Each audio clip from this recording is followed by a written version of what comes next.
Hi guys, Andrew here. I wanted to walk through a quick face retouch that I did recently just to show you some of the features of Affinity that are useful for that. But I also want to go through the entire Capture One edit. You've got 3 images here in this collection, so I've started just a retouch collection just so you can see only the images that matter. And I've actually got all 3 stages here: straight out of camera, processed in Capture One, retouched in Affinity for skin, and we'll talk about all 3 of those things. But I wanted you to see those 3 things because when you start a retouch, you really have to know what you want to accomplish. Or you don't have to. It's helpful too. If you just kind of go in and say, well, I want to make this better, but you don't know what better is, it's hard to really accomplish anything. So let's start on this raw file. And I know what edit I did, so I'm going to just walk through it the way I did it. So this is under the adjustments panel. Of course, these are all configurable in Capture One, so you could put this stuff somewhere else if you wanted. But I happen to like their built-in black and white portraits presets. There's a lot of options, and it's doing some stuff with the exposure and stuff here too. So I happen to know it was Portrait 1 that I chose for this, and I like it. It makes her lipstick almost black. Her eyes end up being in this really dark, shadowy area. So that's my base. And you can, as you can see, it shows you what you're going to get, and you can tell it to stack these, so you can apply more than one. I'm not sure that makes much sense. You can also, for black and white, there's a whole black and white panel that looks a lot like the exposure panel, but it's got the black and white thing at the top, or you can do it on the color panel.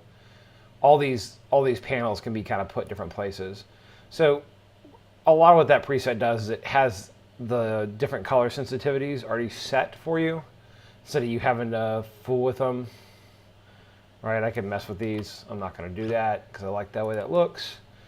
The other thing that's kind of fun sometimes with black and white is you can alter the way it responds by changing the white balance, because the white balance changes the colors, and then the black and white is being done after the white balance is applied.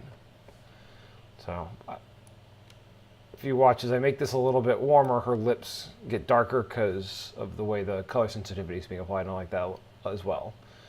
I think I want to make this a little brighter.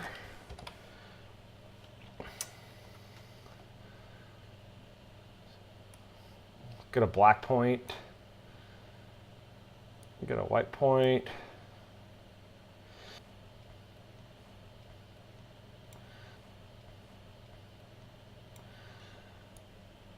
So now I can choose kind of where in here I want the midpoint, and that will affect whether it feels high key, low key, or mid key. Okay. So now if we look at where I'm going, those are pretty close. This one's actually more contrasty, and that's fine. So every time you do this, it's going to be a little different. At least it is for me. So I'm pretty happy with that. Those actually came out pretty good. This actually has better contrast, which I like. So now I'm going to take the level tool, which you can get to, the straighten tool with the R shortcut key, capital R, or just go up there and grab it. And I'm going to go from one pupil to the other because I want her pupils to be absolutely level in the picture. And then hit V, I go back to my regular cursor. So now her pupils are level. And the other thing I'm going to do is I want her to be absolutely centered. And the way I'm going to do that is I'm going to just slightly crop, and I'm going to look at where those 1/3 lines hit on her face. And they hit about the same spot. That's good right there. Hit V again to go back to my regular cursor.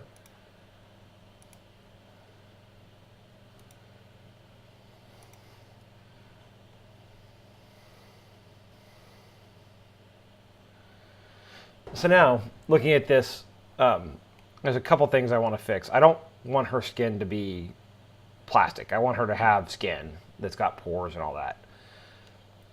So that's not going to go away. But I want to get rid of some of this right here because it's not very flattering in terms of shape.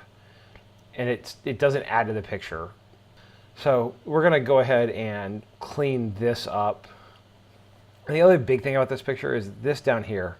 She had her hand under her chin.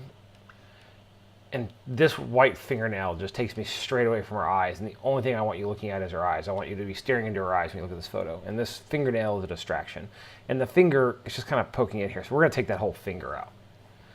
So now how I go to my edit is I go to my recipes, and I've got an Affinity edit recipe. Let's put this to my standard photo working. Good. So if you go into, I'm going to modify this just a little bit so I don't overwrite. So this recipe does basically 100% JPEG and then opens it with Affinity when done, and it leaves everything else fine except there's no output sharpening enabled, which is what you want if you're going to do more editing. Sharpening is like the final step in the process. And I just click process.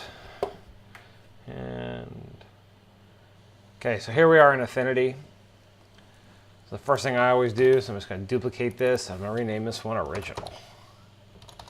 That gives me a reference. I'm going to go ahead and turn it off though, so as we do some layer-based things, it doesn't matter. We won't see it. So again, plan of attack, take the fingernail out, whole finger out actually. Take out the lines right here, maybe smooth the forehead out. Like this little hair is strange. I'm going to work entirely on frequency separation today. So we're just going to start by frequency separating this. One of the great things about Affinity is it's got frequency separation built right in. I'm actually going to use frequency separation for its intended purpose today. Instead of using it to do like astro retouching for the sky or something. Okay, so if you look at what's going on here, you can make it bigger or smaller. And so what I'm trying to do is I'm trying to have the low frequency layer, which is what's on the right here, be essentially just big blotches of tone, since we're in black and white. If we're in color, that would be where a lot of the color information lived, where all the color information lived, in fact. And then this high frequency layer on the left tells you about quick changes in the picture based on your size. Now this is a full res D810 file, so there's a lot of pixels, so my size ends up being pretty big here. This size, this radius of blur, you have to choose based on your photo specifically, because it depends on the resolution and the size of the features you're working on. But the principle you're working under here is you want to put, so if I did this, what I've done there is I've basically got this, and I've got the picture here that's been kind of weirdly transformed. And that's not really helpful. Likewise, if I do, you know, let's say 2 pixels, okay? So now this is a little bit blurred, but if I go where it's sharp over here, like it's still sharp. So I basically have to edit the whole image in the high frequency or low frequency layer, and the high frequency layer is just a little bit. So on this image, about 20 seems to be a good compromise. So apply that. Now it's going to convert those two into 2 layers. I'm going to group those, select both of them, and click on the little folder down here.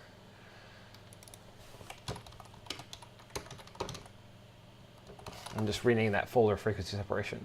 The reason I group things like this is it helps you keep organized on complicated edits. This edit, I'm not going to go beyond just what I've done here in terms of layers, other than maybe some adjustments. But this way it's all contained. So I'm going to start by attacking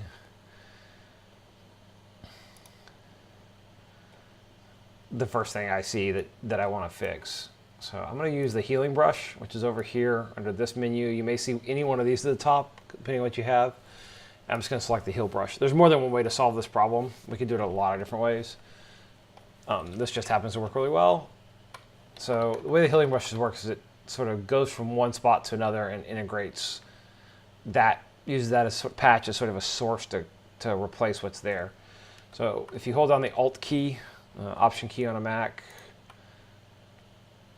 and you're just going to come here, do that. So you see I went too far south there. I don't want to get rid of that completely because your face has shape there. So settings to be aware of with this, your size can be changed by your square brackets up and down.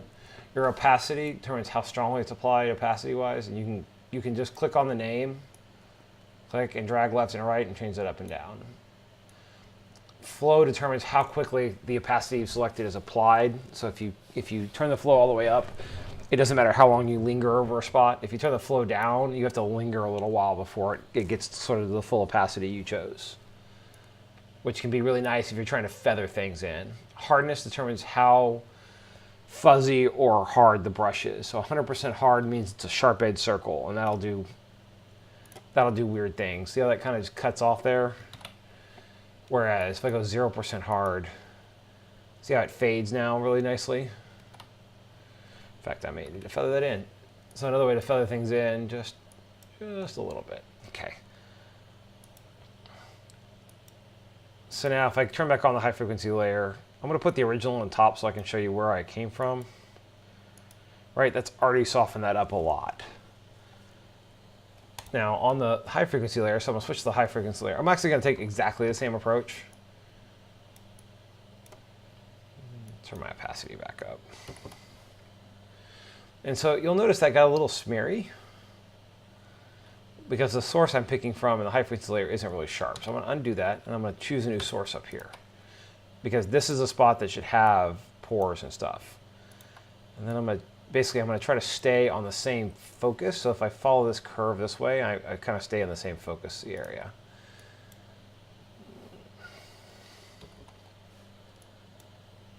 There we go. So what I do right there is I just try to bring this in to make that transition look natural. Now I certainly could have done that on the total integrated image that wasn't frequency separated, but I find it much easier to kind of work in this mindset, because on the low frequency I can work in really big, smooth, non-specific ways. I only worry about tone on that image. I'm basically worried about how bright or dark the image is, not texture. And then on the high frequency layer, I'm worried about the texture and not the tone. So I don't have to worry about my source having the same brightness. I only have to worry about it having the right texture, which is very helpful. Because a lot of times you'll have the right texture, but in the wrong brightness, or you'll have the right color brightness, but not the right texture. So it helps you get those two apart. I'm going to do exactly the same thing over here. Low frequency again. Select this. I'm going to make this brush a little bigger.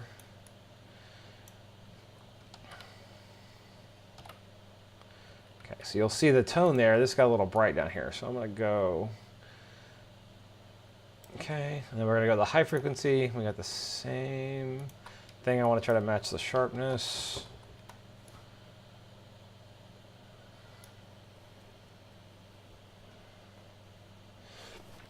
Because of the direction of light, this side was much less produced, so it's kind of disappeared, but there's still shape here. You can see there's a curve in her cheek around her nose, which there should be.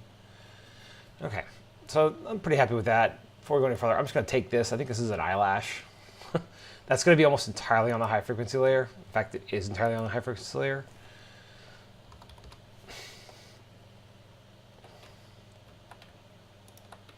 Pick a source. Go over the top of it. Could have done that easily with clone. So we've got freckles. I want the freckles. All right, I could completely clean her face up so it was totally even. I don't want it to be totally even. The other things I want to cope with in this picture before we go any farther, besides the finger, because the finger is not the biggest edit, but I'm going to spend a little more time on it. I want to clean her upper lip up. The texture is here, it's a little darker. Humans have hair, so this is not a condemnation. So I frequently find that turning on and off one layer or the other is helpful. So one of the things I don't like is I don't like that this side is darker than this side, even though it should be a little darker. I can handle that a couple ways. I'm actually going to handle it by turning my opacity way down and then selecting this side over here and just bringing that in on the right layer. Make sure you select the layer you want to edit. No software can fix. I just picked wrong. And you'll notice that's a very subtle change. I'm effectively dodging. But I'm using the tonality and color from a different place to do it rather than a dodge burn tool. Okay. So now I'm going to go to the high frequency and I want to clean up this texture.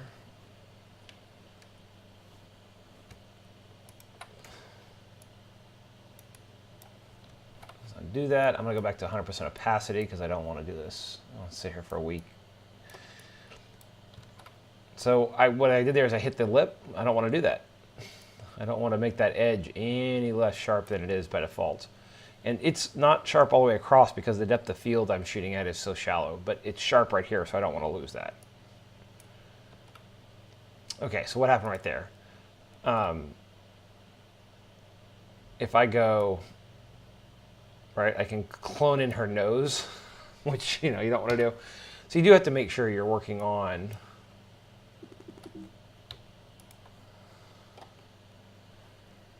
oops, hit Z.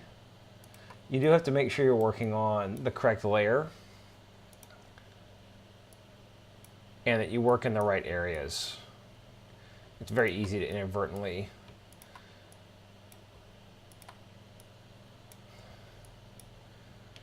select the wrong spot.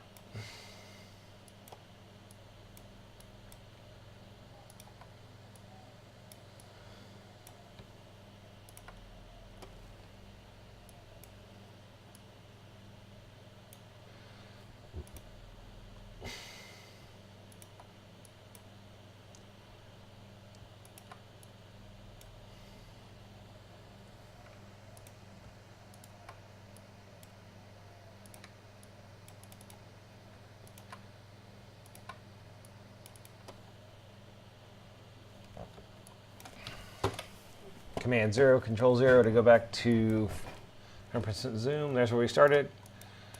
There's where we are now. That shadow's a little unnatural. Let's fix that. That's going to be on the low frequency layer. Yeah, see how there's a dark spot in the low frequency layer right there? So I said I don't have to worry about tone here. And I'm going to turn my opacity down so I can do this gradually. And I'm actually going to make this bigger.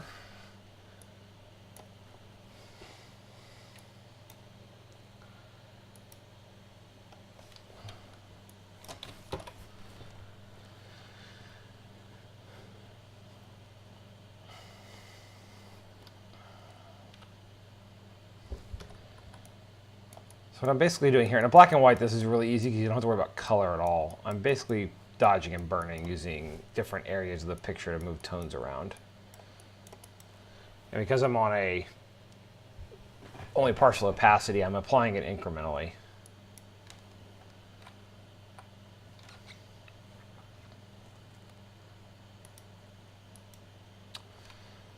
And I think I just want to soften these up just a little bit. And the question there is, those could be on either layer. I think they're on the low frequency layer, so we're going to keep working on it.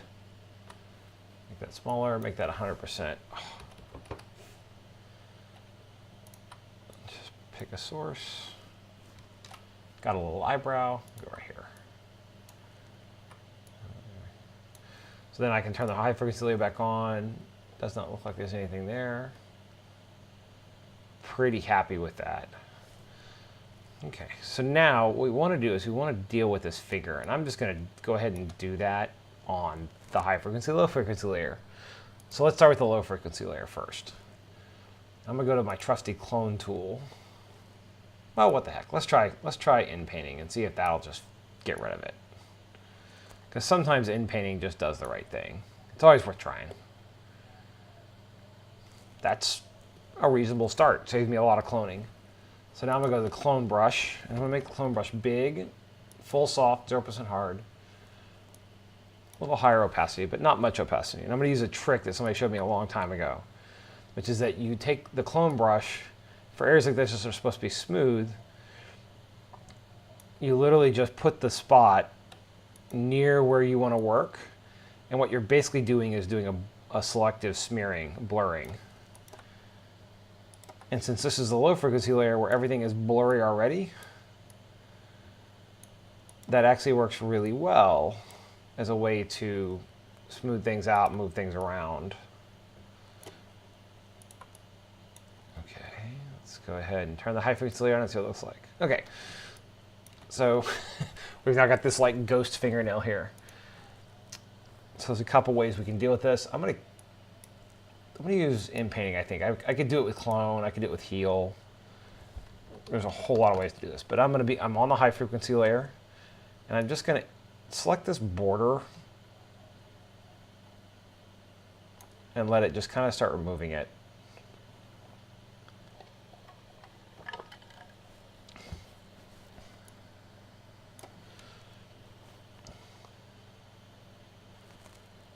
Yeah, for the fingernail that worked okay. I'm gonna go back to the heel brush, I think. I was thinking, well, yeah, I'm gonna go heel brush.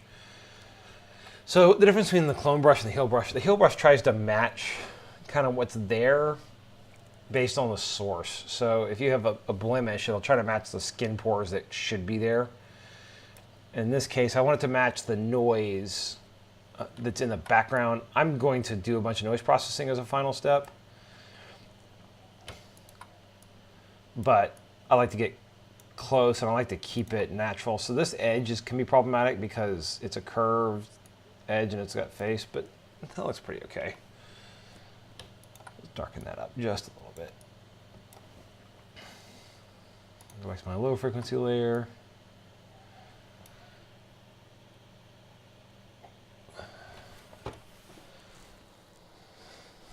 V, just like in Capture One, goes back to your normal cursor, which does layer resize, but we can click away and it turns that off.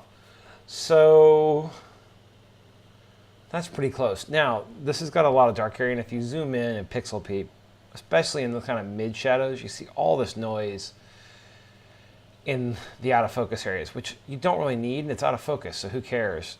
And her face does not look like it has any noise at all, as it shouldn't, because there's good contrast on what you're looking at. So now what I'm going to do is I'm going to apply some selective noise reduction. By selective, I mean I'm just going to mask in the areas I want noise reduced. Denoise filter. So Capture One, all of their adjustment layers are inherently masked layers. You don't have to add a mask layer to them.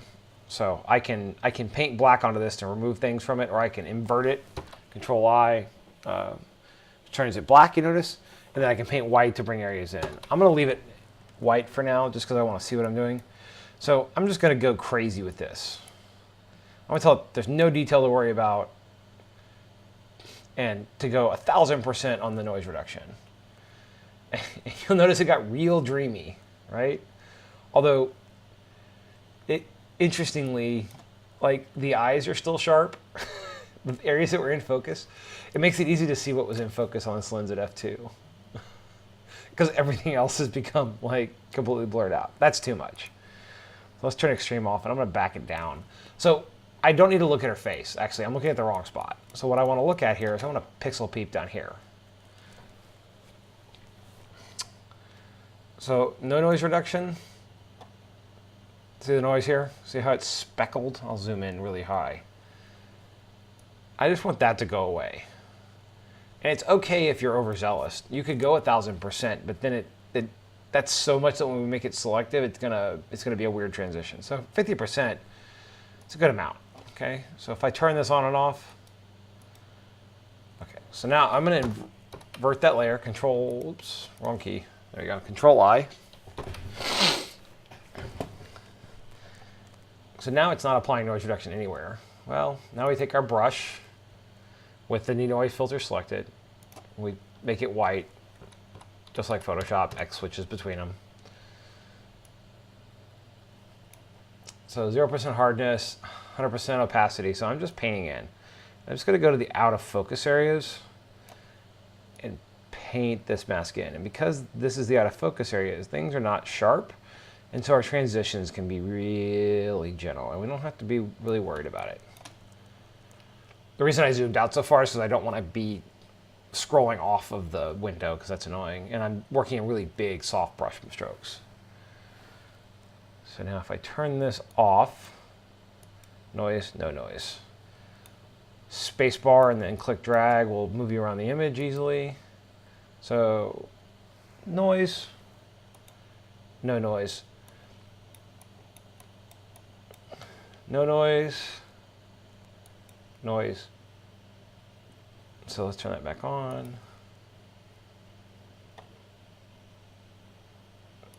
So there you go. So we really did 3 things, if I'm counting in my head right.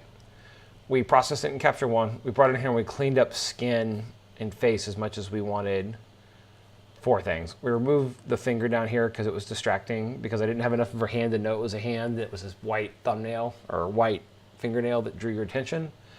And then finally we did some selective noise reduction in the shadow and mid-tone out of focus areas where noise really shows up, because they should be totally smooth tonal, just smears of tone or color.